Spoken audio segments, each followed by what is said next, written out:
Jealous people don't always throw punches. They throw words, backhanded compliments, snarky comments, fake smiles. They'll pretend they're just joking, just being honest, or just trying to help you. But the truth is, they can't stand that you're doing what they're too lazy, too scared, or too bitter to do. They'll try to downplay your success, humiliate your growth, and make you question your worth. Because deep down, your very existence is a reminder of everything they gave up on. And the worst part? Most people are too naive to see it. Today, we're tearing off the mask. Here are the disrespectful and rude things jealous people will say when your life becomes a mirror for everything they hate about their own. Number 1, you're lucky. You'll hear this one a lot, especially when you've bled for what you have. They'll look you dead in the eyes, smile like they mean it, and say, "You're so lucky." At first, you might even agree. You might even thank them because you're polite and you were taught to be humble. But deep down, it'll sting. Because you'll remember the nights you barely slept. You'll remember the days you doubted yourself so much you almost quit. You'll remember the mornings when no one clapped for you, when nobody cared, when nobody believed, and you still showed up anyway. Where were they then? When you were sacrificing comfort for discipline, when you were building while everyone else was partying, sleeping in, making excuses, when you were swallowing your fears and pushing yourself into rooms that made you feel small, just so one day you wouldn't be. That wasn't luck. That was war. And you fought it, mostly alone. I remember a guy I knew from my old neighborhood. When I started my first real business, I worked 12 to 14 hours a day while working a full-time job. I skipped vacations. I skipped parties. I invested almost every dollar I made into learning, failing, retrying. It was brutal. I didn't have a mentor holding my hand or connections opening doors. It was just me, my mistakes, and a disgusting amount of caffeine.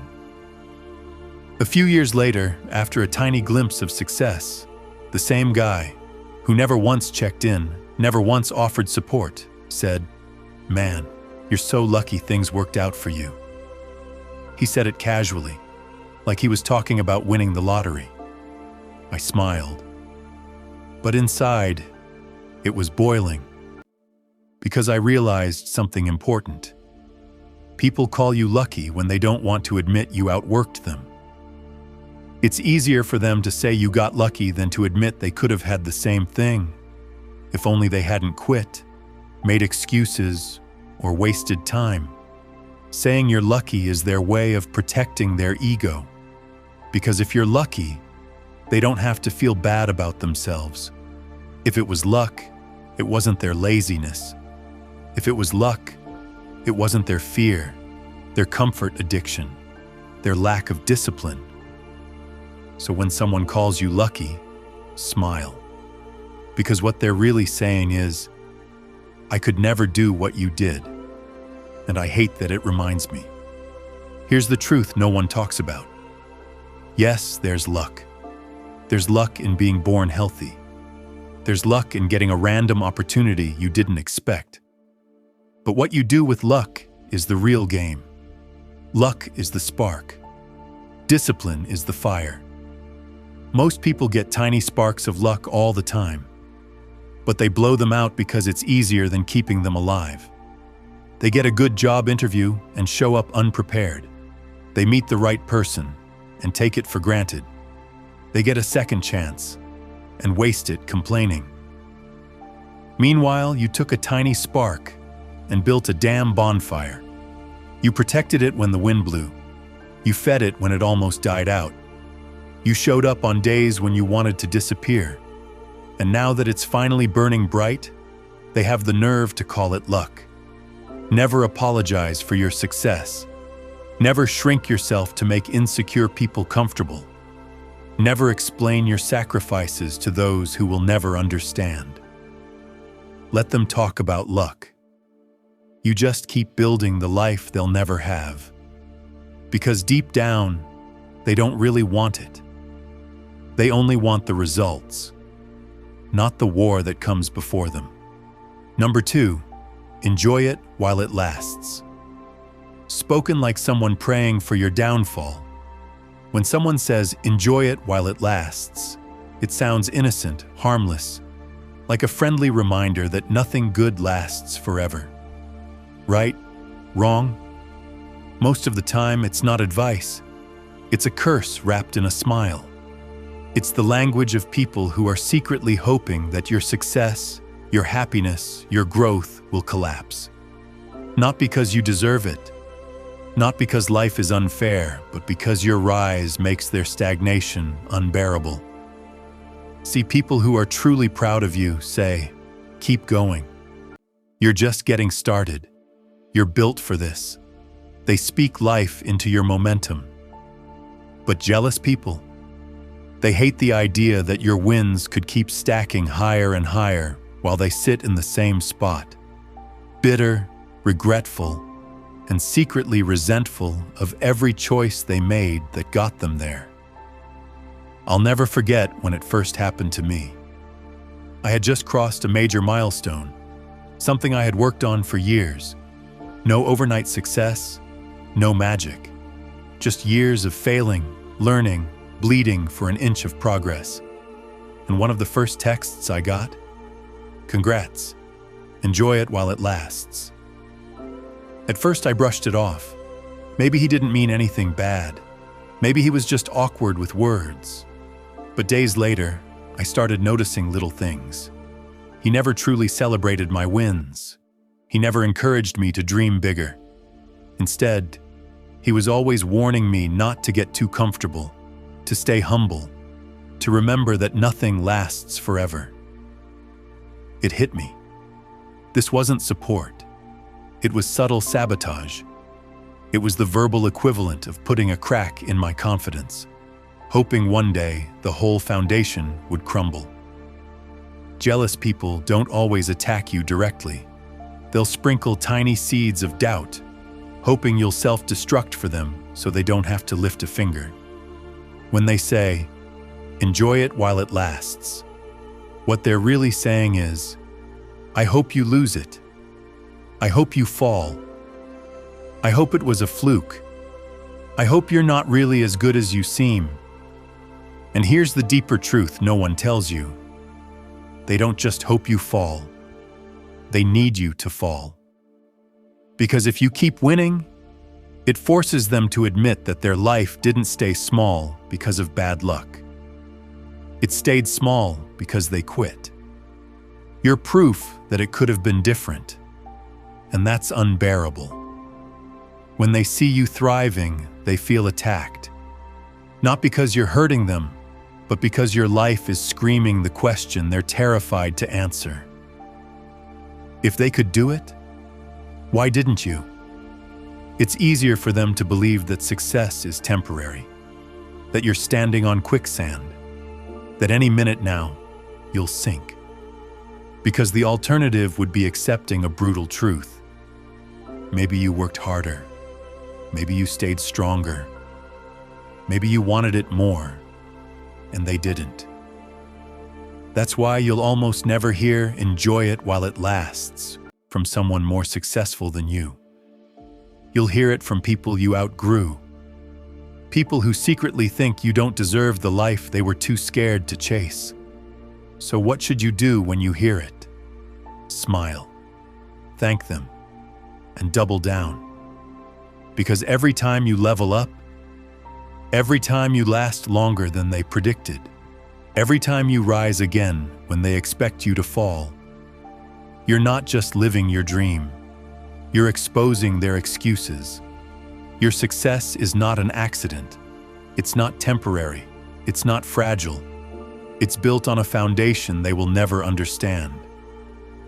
Because they never had the courage to lay it down. So enjoy it while it lasts. Build it so strong that it outlives their jealousy, their doubt, and their bitterness. And when you do, don't waste a second looking back. They were never rooting for you anyway. Number 3.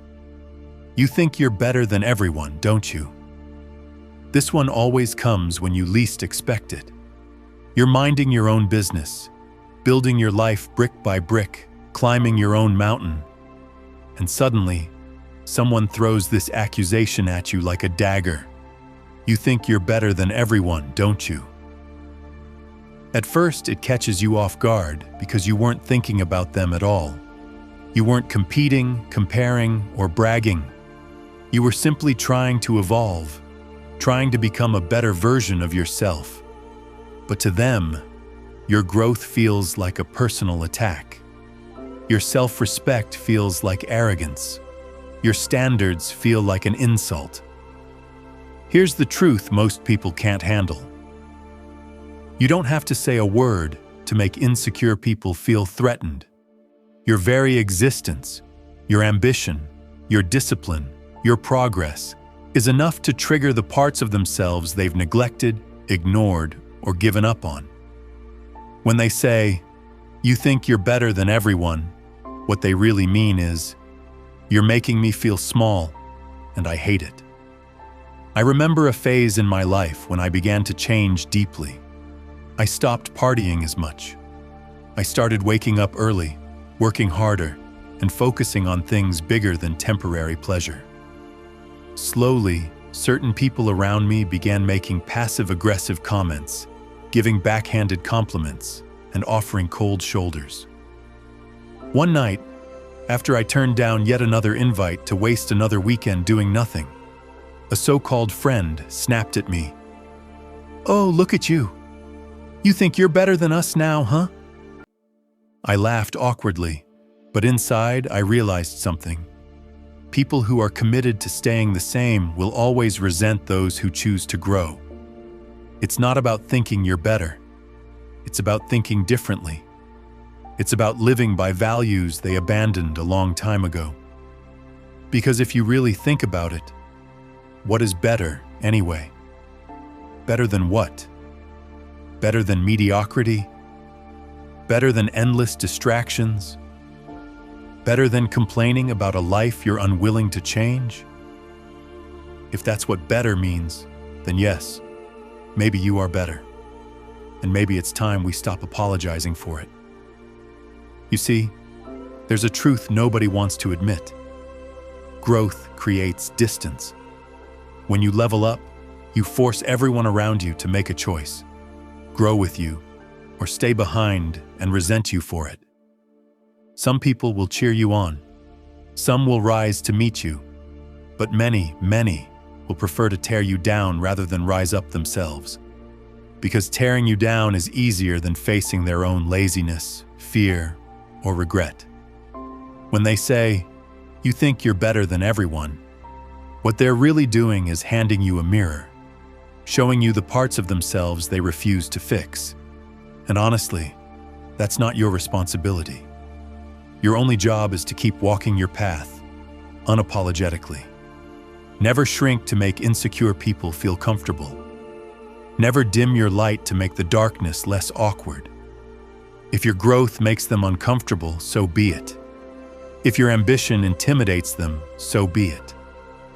If your evolution exposes their stagnation, so be it. You are not responsible for how small-minded people feel about your big life. You didn't betray them.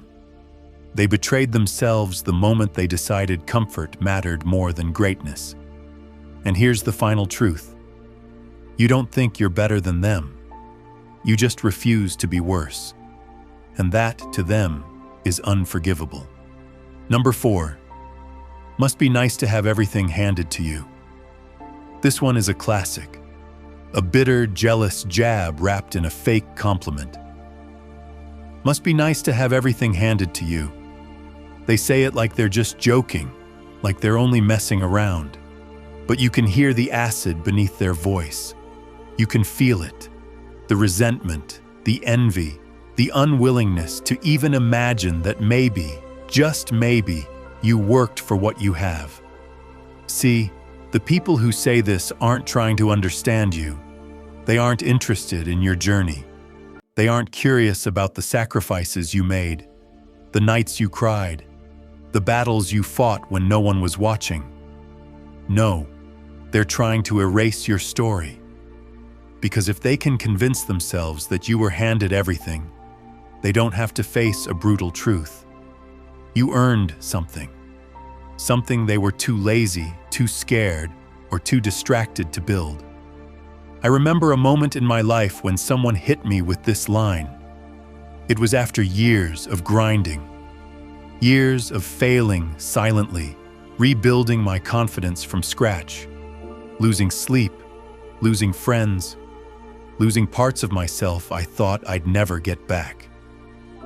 And when a small, visible win finally happened, something tangible you could actually see, someone smirked and said, "Must be nice to have everything handed to you." I didn't even know what to say, because nothing was handed to me. I had bled for every inch. But that's how jealousy works. It doesn't look at the full picture. It zooms in on your rewards and pretends your struggle didn't exist. It forgets the years when you were invisible. It forgets the seasons when nobody clapped for you. It forgets the pain, the fear, the loneliness you fought through just to stand where you are now. Because admitting that you earned it would force them to admit that they didn't. And that's a level of honesty most people are too weak to reach. Here's the dirty little secret. Most people don't want success to be about discipline, sacrifice, and delayed gratification. They want it to be about luck, privilege, being handed something. Because if it's about luck, then their failure isn't their fault. If it's about privilege, then their stagnation is justified. They can stay in their comfort zone without guilt. They don't have to change. They don't have to try harder. They don't have to wake up and face the ugly reflection in the mirror that whispers, "You could have been more."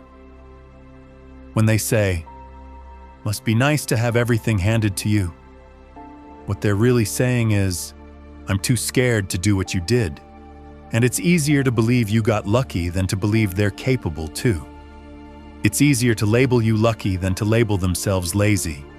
It's easier to believe the universe picked you than to accept they rejected themselves. Every time they chose excuses over effort. But here's what you need to understand. You don't owe them an explanation. You don't need to list out the years of struggle. You don't need to open your wounds for them to inspect.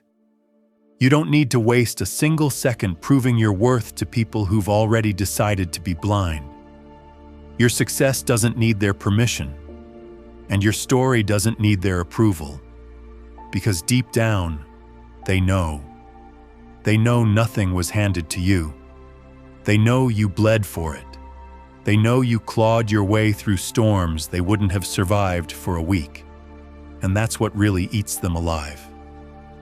So the next time you hear, "Must be nice to have everything handed to you," just smile. Smile like someone who knows the truth. Smile like someone who remembers the nights they almost quit, but didn't. Smile like someone who understands that jealousy is just admiration that rotted, because they didn't have the courage to become who they secretly wanted to be. Smile and keep building. Because while they're busy inventing fairy tales to explain your life, you'll be busy writing a future they'll spend the rest of their lives wishing they had. Number 5. I heard you only got it because of connections. Ah, yes, the classic backup plan of every jealous mind. If it wasn't luck, then it must have been favoritism, right? Because God forbid, it was hard work, skill, or actual talent. I heard you only got it because of connections. Notice how they never say it to your face. It's always whispered behind your back, like a cheap rumor passed around by people who would rather gossip about success than build their own. The second you start winning, the second you start moving into rooms they only dream about, suddenly, your talent disappears. Your discipline evaporates. Your sacrifices are forgotten. Number. It couldn't be that you outworked them. It couldn't be that you stayed up those extra hours grinding while they were scrolling. It couldn't be that you studied, learned, failed, learned again, and finally built something powerful. It had to be connections. Because in their minds, that's the only way to explain why you are where you are. And they're still stuck, complaining about why life isn't fair. I lived this. I remember getting a major opportunity once, something I had dreamed about for years. People who hadn't spoken to me in months suddenly started hearing things. Oh, he's only there because he knows someone. They just handed it to him. It's who you know, not what you know. And I realized something. Small minds can't comprehend big work. They're incapable of believing that success might actually be earned, because that belief would destroy their excuses. So they invent shortcuts in your story. They stitch together this fantasy where you woke up one day, bumped into the right person, and just floated to the top without a scratch. Because if they admitted the truth, that you built it, then they'd have to ask themselves a terrifying question. Why didn't I? It's easier to believe you were handed everything than to accept they wasted years avoiding the grind. But let's be honest here. Connections don't matter if you have no value. You can know every rich and powerful person on earth, but if you're unreliable, talentless, lazy, or fake, they won't lift a finger for you. People only open doors for you if you've proven you're worth inviting inside. Nobody bets on dead weight. Nobody sticks their neck out for someone who can't deliver. So even if you did have connections, guess what? You still had to be good enough to stay in the room. You still had to perform when the lights were on. You still had to survive under pressure while everyone was silently hoping you'd fail. That part, they'll never talk about, because it doesn't fit the narrative that makes them feel better about their own comfort zones. Here's the reality you need to accept. People would rather believe you cheated than admit you worked harder. Because if they admit you worked harder, they have no choice but to face their own laziness. And trust me, facing yourself is much harder than blaming others. So let them whisper. Let them invent their stories. Let them cling to the fantasy that the world is unfair and that you lucked your way into success. While they're busy explaining away your victories, you'll be busy stacking new ones. Because the people who build legacies don't have time to explain themselves to people still building excuses. And one day, when they're still hearing things, still gossiping, still bitter, you'll be too far ahead to even hear their voices anymore. Number 6, money. Money isn't everything. You'll usually hear this one when you start making moves, when you stop struggling like everyone else, when you're no longer one of them, drowning in bills, living paycheck to paycheck, stuck in the same hamster wheel of survival. Money isn't everything. Funny how you never hear this from people who actually have money. You only hear it from the ones who don't. You only hear it from the ones who secretly hate that you now have a kind of freedom they can only dream about. See, when you were broke, when you were stressed out, when you were barely getting by, nobody said money isn't everything. In fact, they looked down on you. You weren't good enough. You weren't there yet. But the second you start leveling up, suddenly money doesn't matter anymore. Suddenly you're materialistic for wanting financial security. Suddenly you're shallow for building the life they wish they had the guts to pursue. It's pure jealousy dressed up as fake wisdom. I remember the first time I started doing well financially. People around me, people who had watched me struggle for years without offering a helping hand, started preaching about spiritual riches and true happiness. Where were these speeches when I was wondering how I was going to pay rent? Where was this money doesn't matter philosophy when I couldn't even afford to fix my car? Let's be real. Money isn't everything, but it changes everything. It buys you time. It buys you freedom. It buys you choices.